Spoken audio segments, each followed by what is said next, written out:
So what's up, YouTube? Welcome back to my channel, guys. I am David. On today's episode, we're gonna get into the nursery. We got to get it cleaned up. It's really gotten far away from me. It's overgrown inside there and all of that's craziness. I'll give you guys a look. Also, I want to give you guys a quick tour of the garden. Let you see what's growing, what's not, what's bolting, what's not, what's gotten eaten, what hasn't, all of that fun stuff. We're gonna jump into that. Also, I want to take the opportunity to say thank you very much to those who are donating to channels, and mine specifically. Thank you very much. I got my first $10 donation a couple weeks back. I'm not too sure how to pay their appropriate respects. I don't know if it's cool, like to flash somebody's name on the screen or who did it. Am I supposed to leave a list? Am I supposed to? I'm not really too sure how to do that. But if you were subscribed to my channel, or not subscribed to my channel even, and just donated to me, thank you very much for that. I do want to pay respects to the individual who did that.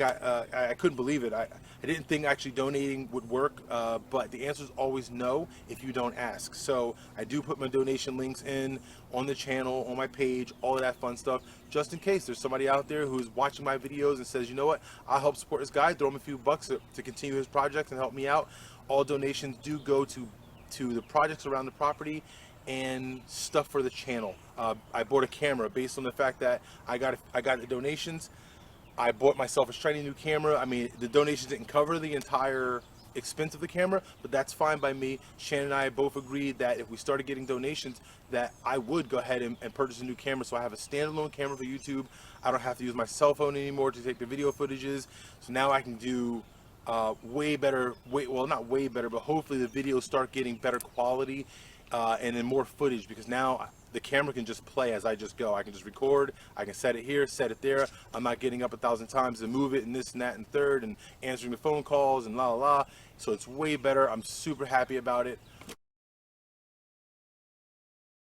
Also, I picked up a drone. A friend of mine had a drone sitting around his house that's been doing nothing for weeks on end, and he was like, hey, why don't you take this drone, you know, you can have it, because, you know, I was like, I don't want it, because if I destroy the drone, then I have to buy him a new drone if I destroy the drone. So I didn't want to borrow it at all. And he was like, I don't use it at all. He's like, you just take it. It was only 40-50 bucks anyway. He's like, so just take it. If you can get some footage out of it, go for it. So I got a nice shiny new drone, our new to me drone, and I'm excited. So we're going to try to get some drone footage. I'm not really good at flying the thing just yet, but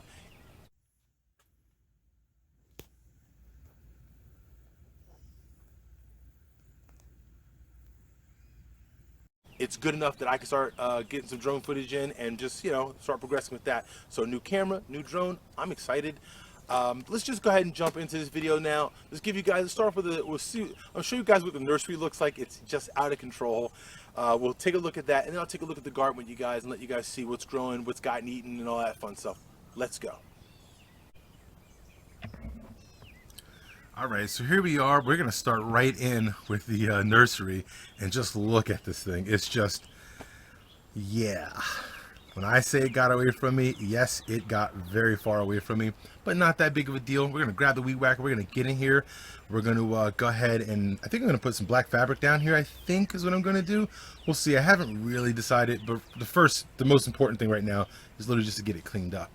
So, oh, I don't think I've shown this yet, but I picked this guy up to water some plants with. It's a power washer, but it has a rinse cycle on it, so it's pretty freaking cool. You see it in action there. When I go to water my plants, my sunflowers, everything. So it's a pretty cool little thing. I have I picked that up. It's a Ryobi, little Ryobi power washer I picked up. Now, that's not a promotion or anything. I just happen to own a lot of Ryobi stuff from 20 years back when I bought my first tool set or something like that. It was Ryobi, and I just kind of have the batteries and everything, so I just stick with it because I have all the batteries for it. So I picked it up. Pretty cool. And then also, that's the rain barrel. There's a rain barrel there, so I have the hose. You can see this hose right there, and it ducks right into that rain barrel. Can you see it? There we go.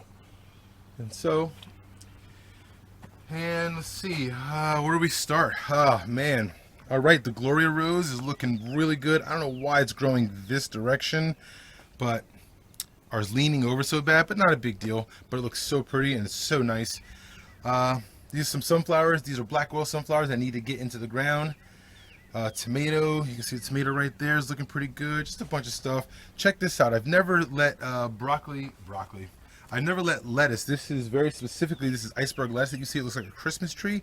I've never harvested seed and let a lettuce go to bolt before. But we had a string of like, I don't know, 90-degree days here, and everything instantly just went to bolt. It was just unreal. And I was like, you know what? Let's harvest some lettuce seed and let's see how to do it, because I've never done it before. So this is what it looks like so far. I'm assuming that these are going to pop out some flowers and some fun stuff, and then it should produce some seed. That's what I'm hoping. But the garden's looking pretty good overall. The carrots are down there looking good. Something's eating at them. I'm assuming it's a rodent, because this is all fenced in right here. This is some more lettuce that went to bolt. We got a bunch of flowers down here, some zinnias and some lettuce successions over there. We got, I forgot what this is. That's not a cucumber, that is a loofah. We have a loofah right there. So we got a bunch of stuff growing. A whole bunch of marigolds over here growing that Mama's got. And we got some, just a bunch of flowers. These are all flowers down here. More marigolds, more zinnias. What are these vining ones here? These are morning glories. There you go. They're morning glories. And what else we got here? Cucumber plant. This guy looks like we're having issues. We got some yellowing and some curling up here. So it looks like we're going to have a nitrogen deficiency maybe. I'm not too sure. But cucumber, we already picked one cucumber off of this guy. I think we picked about 4 off of this guy. These are pickling cucumbers. This is a Boston pickling cucumber here. We got any? Can we see? We got any? We got a little guy right down in there. If you can barely see him, but it's looking good. Something ate my kohlrabi. Just tore the kohlrabi up. All 3 of them just gone. They weren't doing. They weren't growing at all anyway because it was just too hot. But so I didn't really care. But something got to them, and this is a fenced-in area too, as you can see. We got the fence. We got a little, little chicken wire fence at the top. So I'm not too sure. It's got to be some kind of rodent, but I didn't know rodents ate kohlrabi. They tore it up, man. But good for them.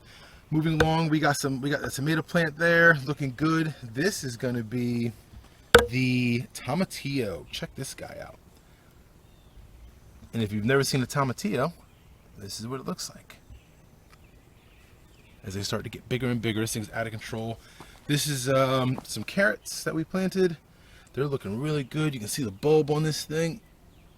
Yeah, I already picked one to see how big it was. It was only like 1 inch long, so not a big deal. And then we have peppers. This was given to me by my neighbors. They had a bunch of extra pepper plants, and I was like, you know what? You want them? I was like, sure. We got plenty of space. So, and we got some peppers here. I'm not too sure what kind of pepper plant this is, though, to be honest. And then we got another pepper plant here. This is a bell pepper here. You can see it's starting to go there. Another bell pepper over there. They're different colors. There's red, orange, and yellow is what they when they were given to me is what they said that they were. But I'm not too sure what this one is though. All right, let's go into the other part of the garden. So we had an incident. The deers came in and just had at our sunflowers, at our garden. You can see little hoof marks in the ground here from their muddy feet. And I actually caught them in here physically. And so I had some stuff laying around the property, some more of this plastic green fence. So I just put some 8-foot posts and an 8-foot post to try to make it a little bit taller. And then I had a bunch of junk laying around, just old cabinets and stuff like that I'm doing stuff with. I was going to do some stuff with, but right now I just piled everything so they don't try to jump in. And try to make a little barrier over here so it looks like crap, but I don't really care what it looks like. It's more important that my garden comes back. It looks a little looks like crap when the rents come over or something like that. I don't care. It doesn't matter to me. It's more important that the garden grows, or at least tries. On the same token, in respect to it all, we understood that this was an experiment, and we knew that the deer could easily jump over these little fences. We just didn't know if they would actually do it, or be interested in doing it. And obviously they definitely did, and they came too, man. And they tore up all the tomatoes. They're all bitten up. You can see them here. They're all bit up. So, I mean, it is what it is. That's why we have the main fenced-in area. Honeydews and cantaloupe just jacked up, man. Watermelon, they actually didn't touch the watermelon. The pumpkin patch, we're gonna see what happens. They tore up something over here. whatever. What is this? The begonias that were in there. They tore that up and made a mess.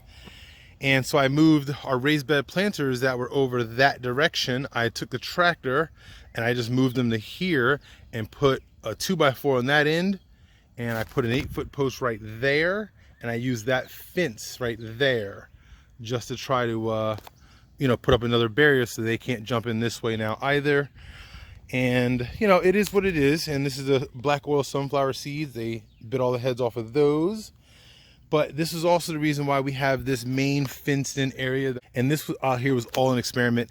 They didn't really, these are Thai chilies right here. They bit the top off some of them, but they don't care for them, I don't think. And then also the jalapenos they didn't go for. The habaneros they didn't go for, and these are Thai chilies. So they didn't really go at the hot peppers, which I didn't expect them to. The bell peppers they definitely had at them. You can see here, that's a bell pepper. Actually, I don't know that's a bell pepper. I don't know what kind of, this was given to me, this plant. I'm not sure what kind of pepper that is, but they didn't really go for the peppers at all, or not too many. They might have nipped that one or two, so not too bad. It happens. We can't really, what are you going to do? It's called nature. And not for nothing, just as much as they eat my food, we do hunt here on the property. So, everything goes full circle. But we're going to try to salvage. I'm actually really curious. I know this about Mother Nature. It is very resilient. So we're going to leave everything in the ground, and I'm going to continue to water it. I'm going to leave all these sunflowers just as bare as you see them. Look at this. Look how bare they are. I'm going to leave them. And we're gonna just see what happens. Like, will they grow back? If they just die out, then so be it. Not the end of the world. And if they grow back, then awesome. We'll see what happens. I'm pretty curious to see what they'll do. In the meantime, I have some black oil sunflowers that are plenty leggy and just need to get put into the ground. And I was gonna put them elsewhere, but now that this has happened, I'm just gonna take a little time and just go in between a couple of these, and just go ahead and throw them in the ground and let them be out here now, to also experiment to see, are these fence lines working as far as the deer jumping in. So that's it.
Okay, we're all finished up. It looks good, looks the part. Everything's nice and clean and nicey nice. The pavers, I literally just threw them on the ground. No sand, none of that stuff. It's just when it rains, it gets really wet down in there. If I'm watering plants in here in the nursery, it just gets wet and really muddy on the ground, and I prefer not to walk around in the mud. And I do have these laying around, so voila, there we go. Looks good, guys. Came out nice. All right, guys, that's going to complete the video. The nursery is done. It is looking the part. I'm sure I'm going to add on shelves or something else for more storage and stuff like that as I go, but I just need to get it cleaned up, and that part is done. So we're going to call this one complete and finished for now, and we're going to move on to the next thing, which is going to be making some soil blocks and putting our fall stuff in. So look for that video coming out pretty soon, and we'll see you guys on that one. And as always, two things, guys. Don't forget to take the time to enjoy what you do, and don't forget, work does not do itself, so don't be afraid to get out there and get after it.